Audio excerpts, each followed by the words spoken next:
The Wendigo originates from Algonquian folklore. Algonquian is a North American native language group spanning parts of the northeastern United States and southeastern Canada. Therefore, people have been talking about the Wendigo long before Europeans ever came to North America. Characteristics of the Wendigo differ from region to region, tribe to tribe, and it evolved over time. But the Wendigo in many of these tales shared similar characteristics. It was seen as a creature of the cold.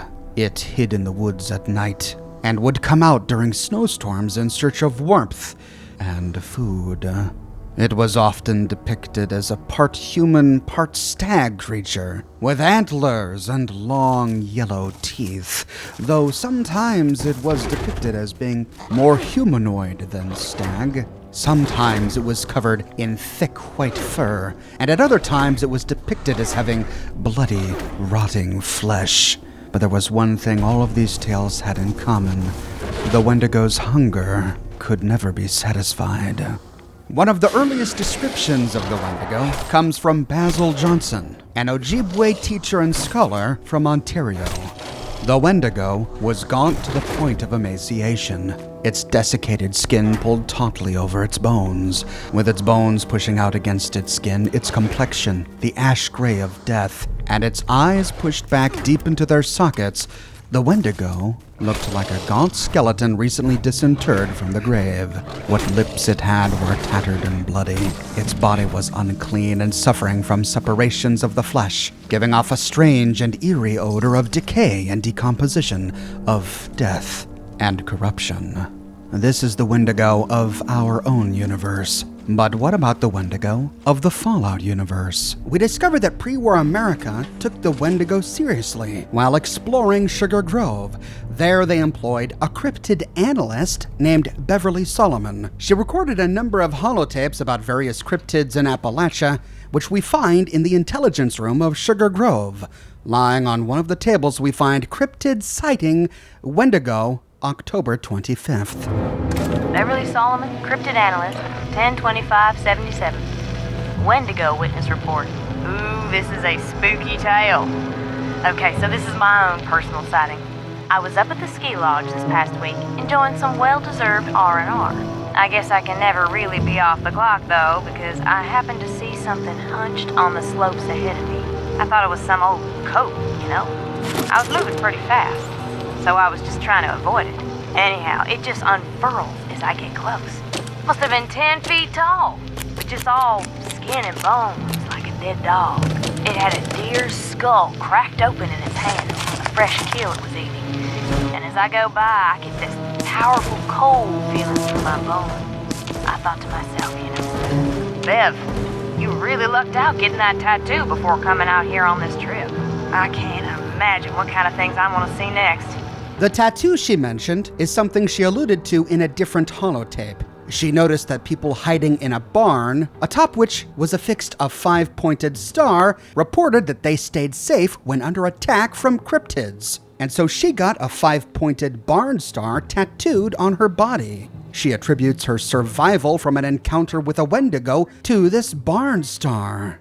Barn stars are a real thing. We find them on many barns in our own world. They were originally used as a builder mark, but they eventually became lucky charms, similar to a horseshoe. Perhaps it is this luck that Beverly was hoping to channel with her barn star tattoo. Regardless, we don't learn a whole lot about the Wendigo from this holotape, aside from that this cryptid hunter at least thought that they were real. We need to find some better evidence that can help explain the Wendigo's origin. We get our first hint as to the origins of the Wendigo while doing the primary quest. At one point, Rose sends us to Bolton Greens to find out what happened to the Gorman's raider gang. And it is there where we find the Gorman's terminal. Gorman's only. Bob's terminal. If you ain't Bob, go away. We'll start with entry 1. Morris led the Gormans to Bolton Greens today. We scouted the place 2 weeks ago, and it's still looking like the perfect hideout. Big building, lots of space and out of the way. Jerry rigged up one of the rooms for storing our meat supply. We can't have it attracting super mutants or mole rats. Damn, I can't wait to smell that stuff cooking. And the next one, took out a caravan passing through yesterday. 5 guys, 2 women. They were traveling heavy and lightly armed, so taking them down was a cinch. We ate well that night. Got a little drunk off some beer they were carrying too. Con 2 got in a fight with Bill after they started arguing. Con 2 claimed female meat tasted better than male, but Bill said the opposite. Con 2 got his ass beat, which gave us all a good laugh. Now that I think about it, men and women meat both taste the same to me. So they were cannibals. The meat hanging in the meat locker must have been human flesh. In the next one, number 3, hunting and catching our dinner isn't so bad. It's the prep work that makes it a chore. It's damn messy. Luckily, we figured out a way to have the robots here do some of the dirty work. I've got to hand it to Bolton Greens. They programmed these robot chefs to be fully automated. We just hang the carcasses in the old kitchen, and in a few hours, they're prepped, dressed, and ready for cooking. Now, if we could only get them to help us hunt. In number 4, ever since we arrived here, Morris has been acting weird. I don't know what it is, but sometimes I catch him staring at the other gourmands, and it's pissing me off. Some of the other gourmands are talking about it too, and it's making them nervous. Not sure what the hell is bothering the guy, but if he doesn't quit, I'm gonna take a pipe to his head. See if he stares at anyone after that. In number 5, Gregory went missing and we spent the whole damn day looking for him. Everyone figured he shoved off and didn't want to bother, but I talked them into helping. I don't like losing anyone, but I especially didn't like the thought of losing Jerry, who had science smarts. I presume he meant to say Gregory there instead of Jerry. We almost gave up until we found Gregory in Morris's room. Well, we found half of him. Looks like Morris and his wife Edie have been breaking the code. Never eat your own. And in the final one, number 6, we all voted on what to do with Morris and Edie. Everyone else wanted to string them up and eat them. But I proposed that we kick them out of the gourmands and send them on their way. It's tough to get everyone to understand mercy around here, especially Con 2. That guy's a weirdo. But we can't stoop to Morris's level. Let them do whatever they want, but one thing's for sure, they'll never break the code again. Last I heard, Morris and Edie are headed off to the east, away from here. They better stay away, because we now have orders to shoot them on sight. Suits me fine. Then, turning around, we find Morris Stevens' holotape. Edie and I have been feeling a little extra hungry of late, and the others are starting to ask questions. Morris, how can you be hungry when you're still so fat? You know what I say to that? I'm hungry because I'm the boss here. It takes a lot of effort to wrangle these useless idiots so we don't all starve, and that works up an appetite. Honestly, it's been several days since we've come across any more food. The usual unsuspecting travelers have been harder to come by. I can only assume the damn cutthroats have been scaring them all away, or not sharing their finds with us. Well, the others won't like it, but we're gonna have to go to Plan B. Edie's on board with me. And I've been thinking about Gregory. He's got a lot of meat on him, and he's been rather useless lately. Hell, no one will miss him. Maybe his wife. And his little girl, perhaps. But Vanessa will know what's good for her, and she's too much of a good fighter to eat just yet. And the kid, well, I'm not a monster. Besides, kids are too scrawny. So the gourmands were cannibals, but they had one rule. Gourmands don't eat other gourmands. But Morris and his wife Edie couldn't help themselves. And Gregory looked just too delicious. They killed him and ate him, and for that act, they were kicked out of the gourmands. We find our final clue by a fireplace inside Bolton Greens. Gourmand's note. He said we weren't going to eat each other, but then, poor Gregory. After that, we had to send Morris away. I don't care if he was the boss. I hear he and his wife Edie have been living alone in that cave over the other side of the mountain. Not sure what good it's done, though. Our people keep disappearing. So looks like Morris and Edie retreated to a nearby cave, but continued to pick off the Gormans one by one. We pick up their trail when we arrive at the Wendigo Cave. The Wendigo Cave is deep, has numerous twists and turns, and harbors a number of enemies ranging from ghouls to mirelurks. About halfway through the cave, we find a raider corpse, and lying right next to the raider is the raider's note. The boys and I came here to take down that psychopath Morris. The contract on him was enough to set us all up for life. Plus, anyone too crazy for the Gormans needs to be put down. I should have believed the stories about this place. It smells like death, and everything left alive is trying to kill us. Still, we were doing fine until I broke my damn leg and those assholes left me behind. And I'm not afraid of the dark, but I swear there's something watching me. If you're reading this, do me a favor. Find my friends and put a bullet in their heads, and then get the hell out of this cave. So Morris kept on picking off the Gormans, and they put a bounty out on his head. This raider came to collect on the bounty, but didn't get very far. Did anyone ever find Morris? We find our answer when we reach the very end of the cave, and it is here where we discover the progenitor Wendigo.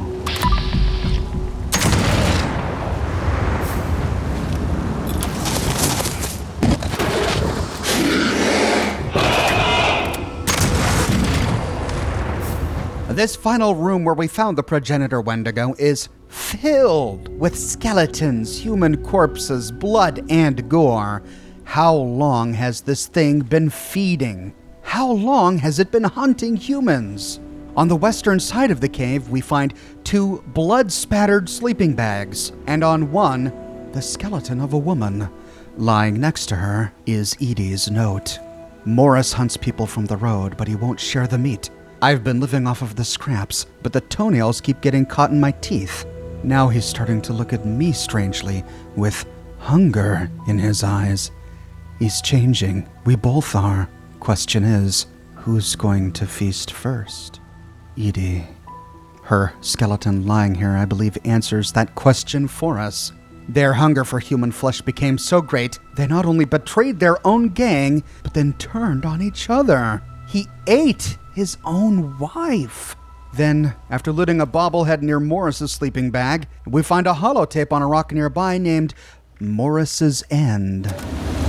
Edie, darling Edie. Oh, how delicious you were.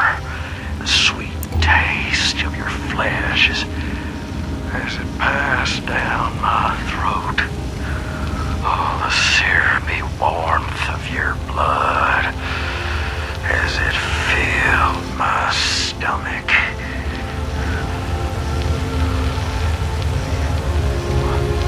What am I doing?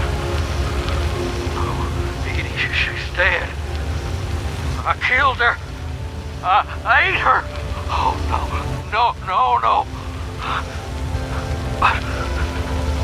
But I had to. I must eat. So hungry, starving. Need more. More flesh. More blood. Need more.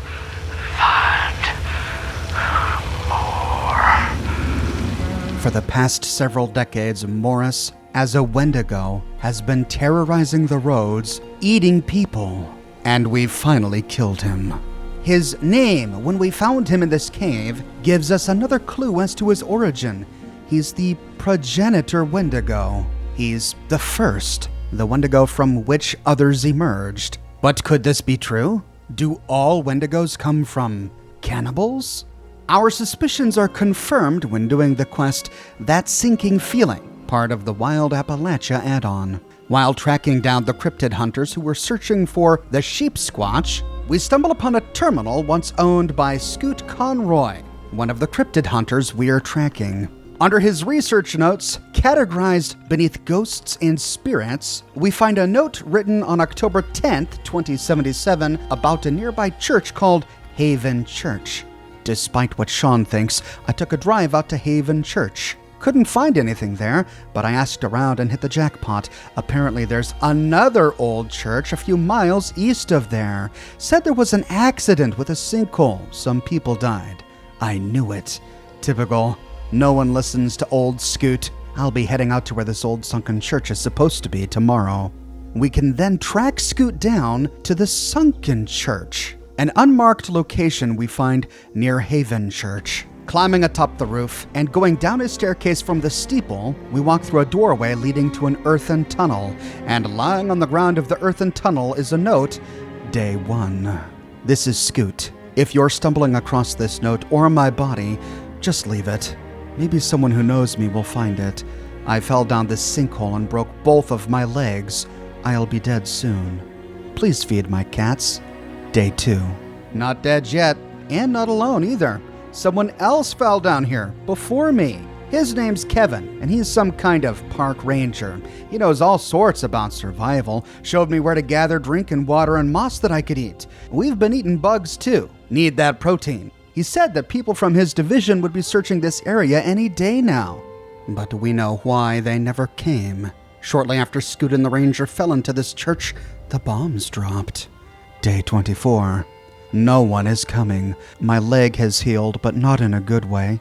Kevin and I tried to work together on splints, but the wood down here is too moist. Just crumbles. I just spend my days crawling through the mud, eating bugs, drinking dirty water. I'm going to die down here.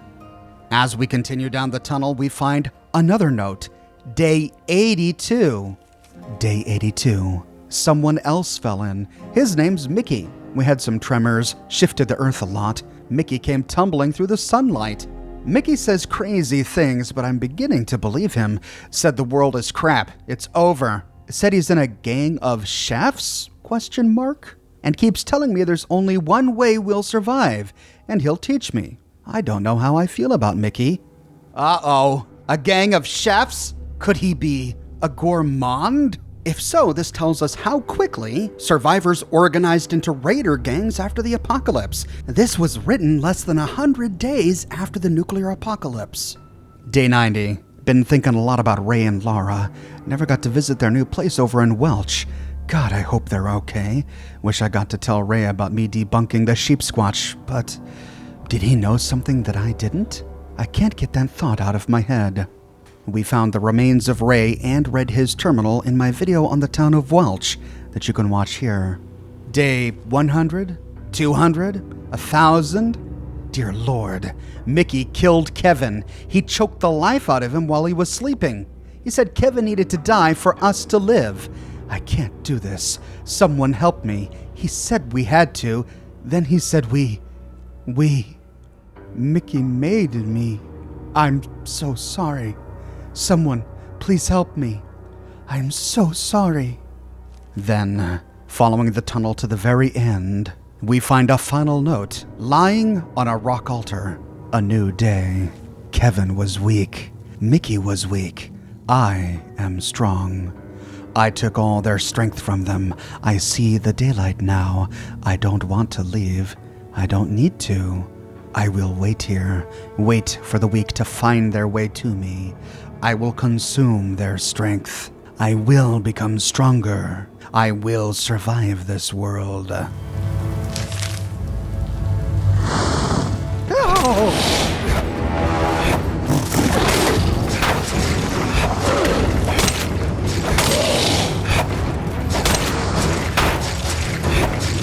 Okay, sword isn't cutting it.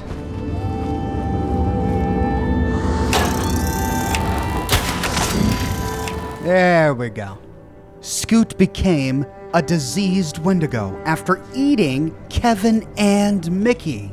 And this theme is repeated time and time again. Camp counselor Nia, who ate other campers and became a Wendigo. The Night Stalker, who hunted and devoured the Sons of Dane. But as disturbing as it is to recognize, cannibalism is not unique to the Fallout universe. And it didn't just start happening after the bombs dropped, not to mention the gourmands on the West Coast 200 years later in New Vegas. A former tribe turned mafia family that specializes in eating people. Why didn't they become Wendigos?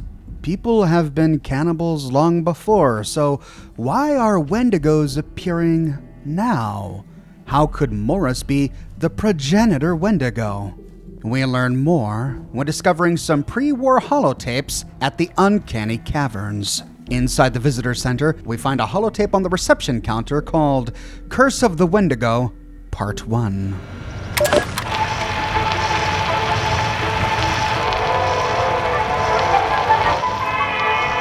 Welcome back, dear listeners. It's time once again to put aside all you think you know, all you believe to be true. Time to open your mind to the strange, bizarre, and sometimes terrifying world that exists in the shadows and fringes of our own, where myth, legend, and rumor are made real.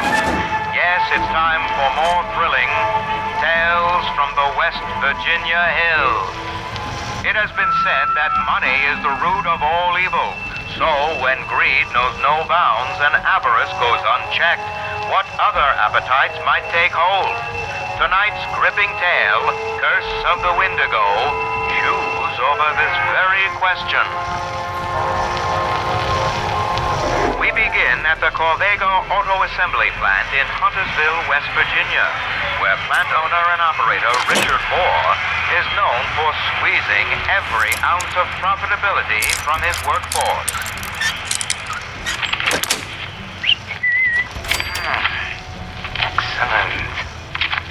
Excellent. Dick, mind if I have a word? Sure, Bill, come right in. These productivity reports exceeded my projections. Get ready for another juicy holiday bonus. Sounds swell, boss.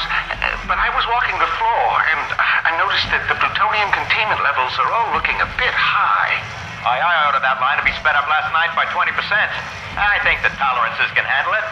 Well, I understand wanting to be more efficient, but if those plutonium cells don't cool properly... Come now. With great risk comes great reward, see? Still, there's a lot of risk you're taking with the safety of the crew. They'll be thanking me come bonus time.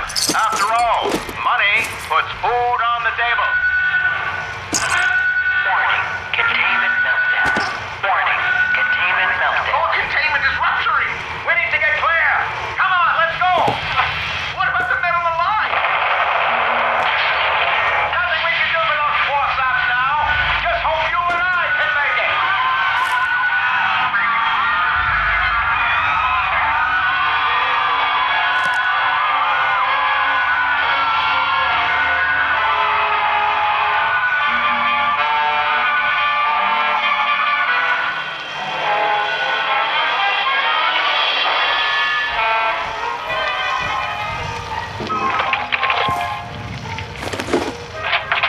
Darling, we're home. Are you off? Welcome back, Mom. Happy to report your husband is on the mend. His radiation levels are decreasing just as the doctor predicted. Splendid. Thank you, Godrich. Godrich, look at my new cap gun. Isn't it swell? A marvel to behold, Master Jim. By the by, Mum, I do say Mr. Richard certainly seems to have his appetite back. He's eaten twice again since lunch, yet still appears hungry. A very good sign of recovery indeed. Yes, I suppose that is good news. That you, dear? Say, did you buy more steak? As I was saying, Mum, he's eaten up every last steak, meatball, and banger, I'm afraid. Oh, my. Sorry, darling. I'll go to the butcher tomorrow. Insistent, isn't he? Yes, Mum. Quite. Unfortunately for the Moore family, all is not as it seems with their recovering patriarch. Tune in next time for the thrilling conclusion of Curse of the Wendigo.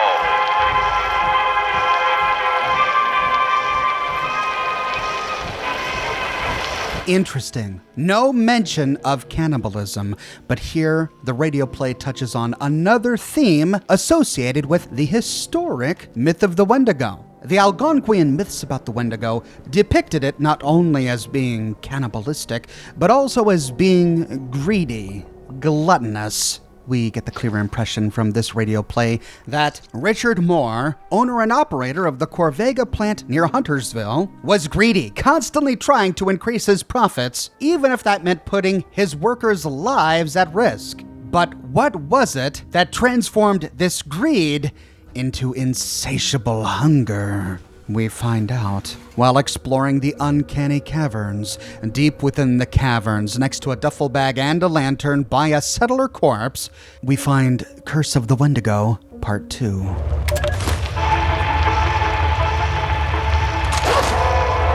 Tonight, we bring you the final chapter of Curse of the Wendigo. When last we left off, Richard Moore was recovering from radiation exposure. His family had just returned home. Can I show Dad my gun? Jimmy, I told you, not in the house. And remember, you can't go into the bedroom yet. Aw, stupid quarantine. I know it's hard, sweetheart, but we just have to be patient. This happens to lots of people with important jobs like your father's. Okay, I won't go in. I'll just say hi. Dad? Dad? Did you fall asleep? Jimmy, that you out there, sport? Yeah, it's me.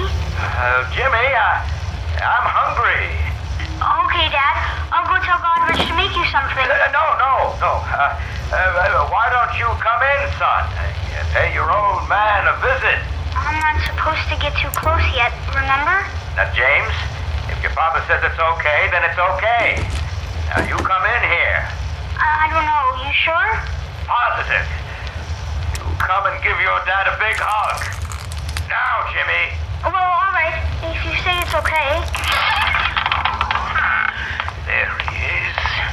There's my boy, looking fit as a fiddle. Dad, what's wrong? You don't look better at all. You've gotten so thin I can see your bones. You've lost all your hair, too. You look almost like a skeleton. Oh, so sorry, Jimmy, but Daddy's hungry. So very, very hungry. Come closer, son. Come to Daddy. What? No, Dad, no!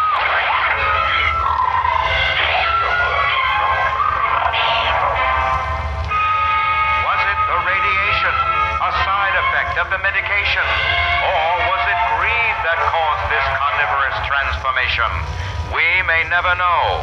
Be sure to tune in next week for another thrilling chapter of Tales from the West Virginia Hills. So according to this pre-war radio play, greed, combined with radiation, can make a man hungry for human flesh. But if that person feeds on human flesh, he becomes a Wendigo. But we have a bit of a problem. This is a pre-war radio play. It's not a piece of journalism, it's not a historical document, it's faked. It's a play. Listeners at the time likely recognized it as just the entertainment it was. After all, there is no Corvega plant near Huntersville, as everyone alive at that time would have known. We can believe it as much as we can believe a Silver Shroud radio play. Perhaps it was based on a real story. Maybe there was a real inspiration for Richard Moore in this story. Regardless of how pre-war America knew, the evidence we find in post-war Appalachia makes us believe that they were right. It is the unique cocktail of Appalachian radiation, perhaps mixed with traces of aerosolized FEV from Huntersville, and the toxins pumped out of the burning mines of the ash heap that created a unique environment within which the Wendigo could evolve. And that is the origin of the Wendigo in Appalachia. But I'd like to know your thoughts. What do you think about Bethesda's interpretation of the Wendigo? Let me know your thoughts in the comments section below. I publish many videos each and every week on my channel, so if you don't want to miss my next one, be sure to subscribe and to click that bell notification button. If you have and you still feel like you're missing out on YouTube notifications, consider following me on Twitter at Oxhorn. I update Twitter manually with each new piece of content that I publish. I've got a brand new shirt in the shop. No dice. Celebrate your luck or lack thereof with this shirt about everyone's favorite perfectly preserved pie. This design comes on shirts in a variety of men's, women's, and children's sizes and in a wide array of colors. You can find it on other items as well, like smartphone cases, pillows, posters, mugs, stickers, prints, etc. So if interested, you can find a link to my shop in the description below, or you can click here. If you like what I do and you want to support me in a more personal way, consider becoming a patron on Patreon or a member here on YouTube. But more than anything, I'm just so glad you're here watching this video with me today. Thank you so much for watching, and I'll see you soon with more brand new videos.